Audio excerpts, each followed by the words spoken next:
Be the first to know. Nsem-Pii TV. Ebusuafo ya mama kwa baba Nsem-Pii TV so. Aka less than 100 days na 31st January 2026. Emrena aso ama the new patriotic party akoto aba eyi omo flag bearer for the 2028 delegations. Over 208,000 delegates. And at the last count, omo beto verifications here koso senior former executives, former delegates omo beka hon in this new election structure. A lot of polls and omo ye sample say a friend crofo no omo chiro madrin wanya number 2 aba ama omo wanya no omo nto aba ama omo die ntira na de kekaka ho. Musa Dankwa of Global Info Analytics a poll of the new patriotic party. Now so lawyer Paul Adom Ochre and Sir Aka another poll. Now this particular poll no over 26,000 and almost sample almost out of 204,000 delegates approximately.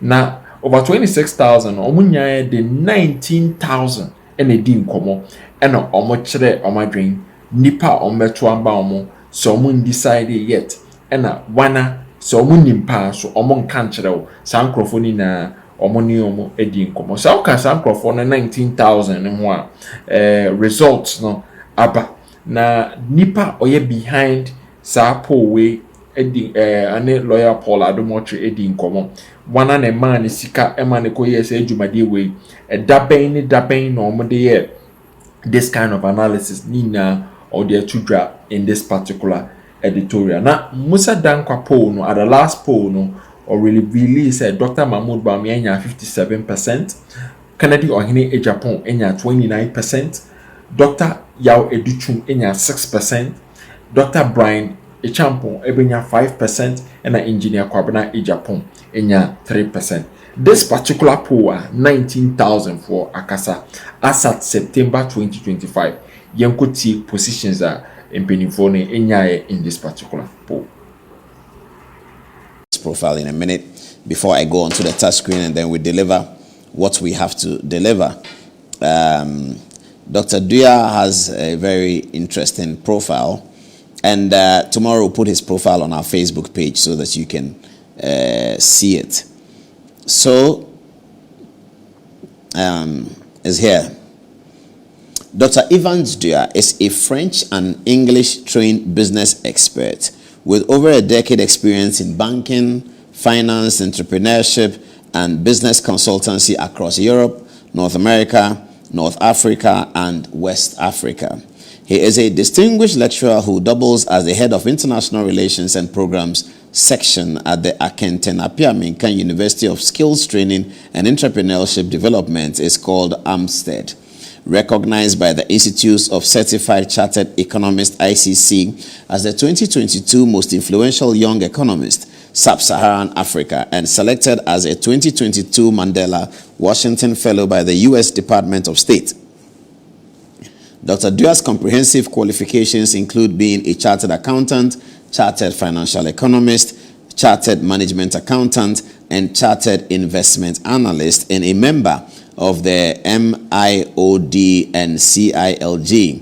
He holds a doctorate degree in business administration, an MPhil in entrepreneurship and innovation, and an MBA in international business, and a BBA in strategic management, complemented by certificates from renowned institutions like Harvard Business School, the Wharton School, or University of Pennsylvania, Kellogg Business School of Management, or Western University. He's the author of the best-selling book, International Wealth 2.0, Building with the Pentagon Wealth Model.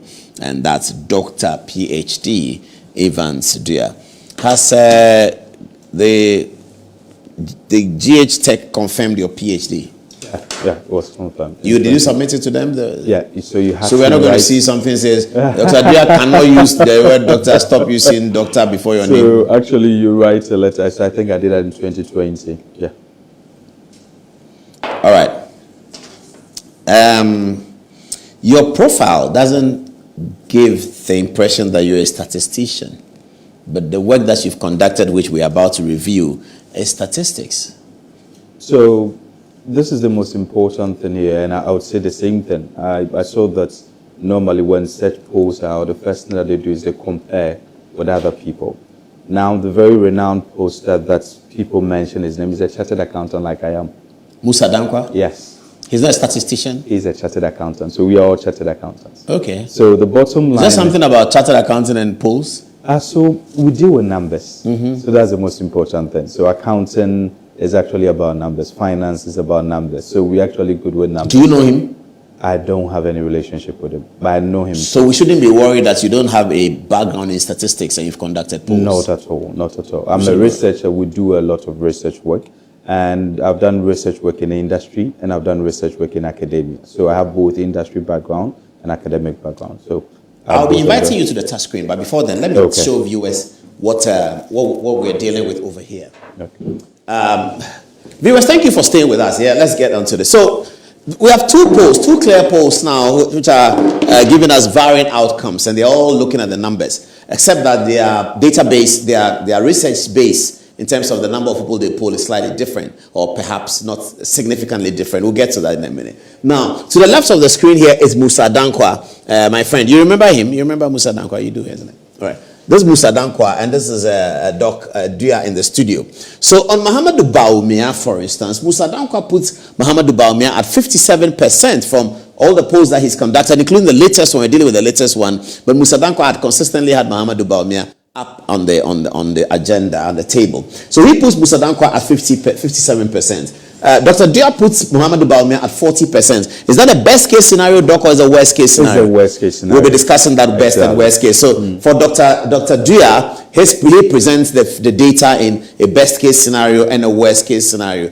I don't know whether Musa Dankwa does that, but he didn't show us that on his page. What he showed us is Mahamadou Bawumia 57%, and Dr. Dia has Mahamadou Bawumia at 40%. Kennedy of Japan, Musa Dankwa has him at 29%, and then he has Kennedy of Japan here as 44%.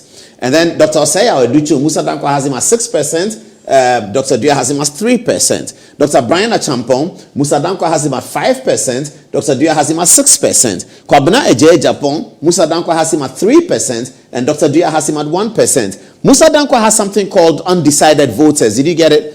That's not reflected in our presentation here. But Musa Dankwa has undisclosed and undisclosed and what? Undecided voters. We don't. That's not reflected in the. But let's see whether this comes up to 100%. 57 plus 29. What's it going to be? That's 86, I think. 86 plus 6 is going to be 92. 92 plus 5 is going to 97. 97 plus 3 is going to be 100%. So I think that is the full. Here, there's no reflection here of undecided. Let's check out this one. Okay, 40 plus 44 is 84. 84 plus 3 is 87. 87 plus 6 is 93. 93 plus 1 is 94. Why is it short of 100, if I may ask?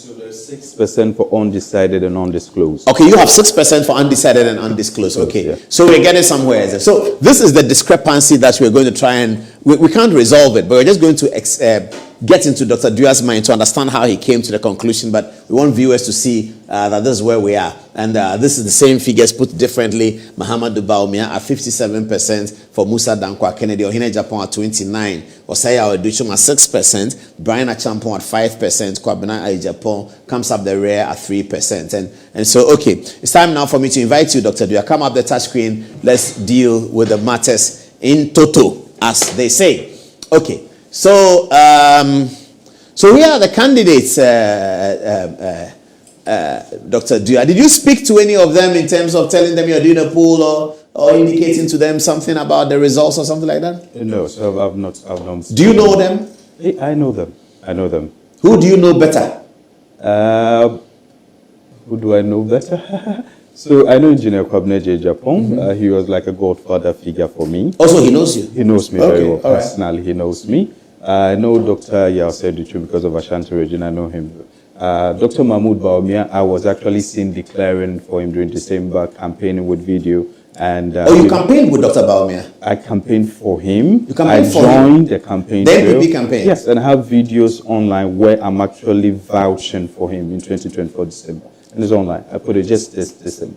Oh, I see. Oh, so you know him well then? I don't have the personal relationship with him, but yes, I've worked for him. Brian?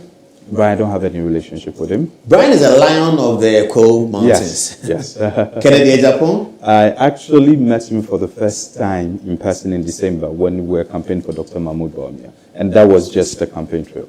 Oh, I see. Yes, so I didn't have any personal relationship with him. And then he met me in July. I just returned from Harvard. And then there was a student SLC program that was happening on my campus, and he was a guest speaker. So it was him, the vice chancellor, and myself, plus 4 other speakers. And then that was the first time that he heard me speak. I didn't have any relationship with him at all, to July.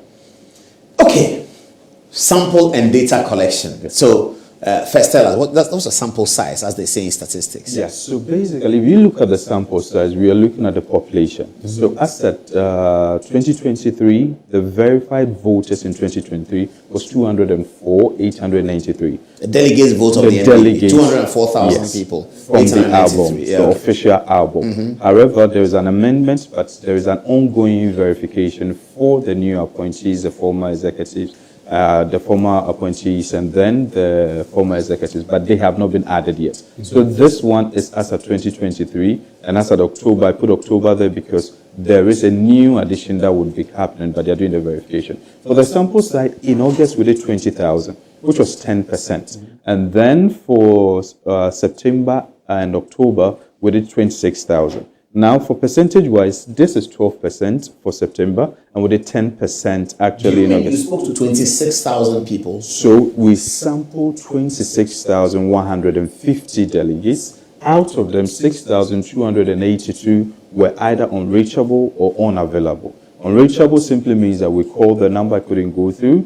Either the number was wrongly inputted, it was no longer being used. Unavailable, we got the person on the phone. But unfortunately, the person tells you, I'm at church, I'm at work, I'm not in a position to talk to you. So out of that, if you look at it carefully, 19,868 are the people that participated out of the 26,100. And we need to declare all of this for people to understand the entire process and how it was done. And then we had one... So you spoke to 19,000? 19,800. So we did that between September 22nd to October 5th. How many people were speaking to the 19,000? So we had 120 volunteers, but we're having between 20 to 50 in a day that we're actively doing that. And you spoke to 19,000? 19,000, yes. And I have the audios. And you know, some of these things are subject to scrutiny. So what I do is that, for a platform like yours, I don't think you just bring anybody without going through scrutiny. So the best thing that you do is to ask the person the process, do everything. And I play the audios for quality assurance. Unfortunately, for ethical reasons, we can't put the audios in the public domain. However, if anybody wants it for evidence purpose, anybody wants to verify the process, wants to see how we did the sampling, follow through everything, it is all there. And I don't mind. I've done that with about 8 journalists. They verified it. Today, where I was, I showed it to them, and I show it to everybody. Oh, I see. You had journalists listen to the audios. Yes, listen. That's we played for quality assurance purposes. It's quite interesting. Yeah. Now, where did you draw the 19,000 from? Is it constituency, polling stations, Southern Ghana, Northern Ghana? How did you do it? This was done for all the 16 administrative regions, and this was for all constituencies. Now, we did what we call quota sampling. In simple terms, proportional. So, for example, if a constituency is about 1,400, another constituency is 400. You can't pick 100 here and 100 there. It will not be representative. So what we do is that if it is a 10% coefficient, it means that we are picking 140 for the 1,400, and we are picking 40 for that. So that will be representative. So the representation by percentage will be the same across board. Will be the same. So if my constituency is 800 people, you are picking 10%, you pick 80. If another constituency is 600 people, you are picking 10%, you pick 60. Exactly. So the numbers will not be the same, but the representation is about the same. Exactly. Okay, excellent. So you have a maximum 5 minutes per interaction. What does that mean? So what happens is that we give them a time frame, but they were asking 3 questions, so 3 major questions. The first question is that who did you vote for in 2023? In the primaries. In the primaries. And then the person will tell, I voted for candidate A. Then they come to 2026. Who would you vote for come January 2026? Because I'll vote the same candidate A. And then we ask the person, if you have a change of mind about your candidate, and the other 4 candidates, who would you prefer? Where are you more likely to go if you are changing your mind? And that one, we code it as the next best alternative. And that is where we use that one. So when we come to the best case and the worst case, I'll explain that one to you, teachers. So we make them spend maximum 5 minutes, because sometimes you get people giving you straight answers within a minute or 2. Sometimes you get people who are very passionate that would want to talk. We had somebody who spoke for 8 minutes, and we had to just tell the person, it's okay, we have to move on to the next person. So we make sure that within 5 minutes, so that we can achieve the targets that we set for ourselves. Okay, so this is the basis. Now let's get into this. So this is our video 1, producer. This is the end of video 1, the basis of the research. Now let's get into it. Okay, so scenario construction. Exactly. So for this one, because it's English, let's move on to the main table. Then I'll explain it. The numbers will make it easier for people. This one? Yes. Okay. So this is the worst case scenario, and this is the best case scenario. What does that mean? Exactly. So the worst case scenario for my model simply means the most realistic scenario. This scenario does not... That's what best. The worst. Worst case scenario is the most realistic scenario. So worst case scenario outcome is more likely than best case scenario. Is that what you're saying? The worst case scenario is actually the data we gathered from the people without knowing the undecided and undisclosed. So what it means is that we are getting 94%. That's the worst case scenario. That's the worst case scenario. Where the 94% have told us exactly who they are voting. But there is a group who have There's not a told group you. who have not told us. And this is where I think online some people were saying that it doesn't tally. There's 192 here, there's 204. Yeah. But they don't see the asterisks, they don't see the footnotes. And the footnote, I'm an accountant who like using footnotes a lot. So put asterisks there, number 1, number 2, and then we'll tell you to go and read the footnote. So the footnote here tells us the difference of the 6%. I will read that, that controversial response, rebuttal, so that you can respond to viewers. I'll come to that. But hold on. So the best case scenario. Yes. So I'm here to move to the best case So scenario. the worst case scenario is the realistic. The one that is without undecided voters and undisclosed voters. Yes. So in that case, hold on. So if you're polling 100 people, and 10 of them don't talk. Yes. The worst case scenario is over the 90. Is the results from the 90? Yes. And the best case scenario is the results from when the 10 speak. No. So what is actually happening is that for the worst case scenario, we're having all the 100.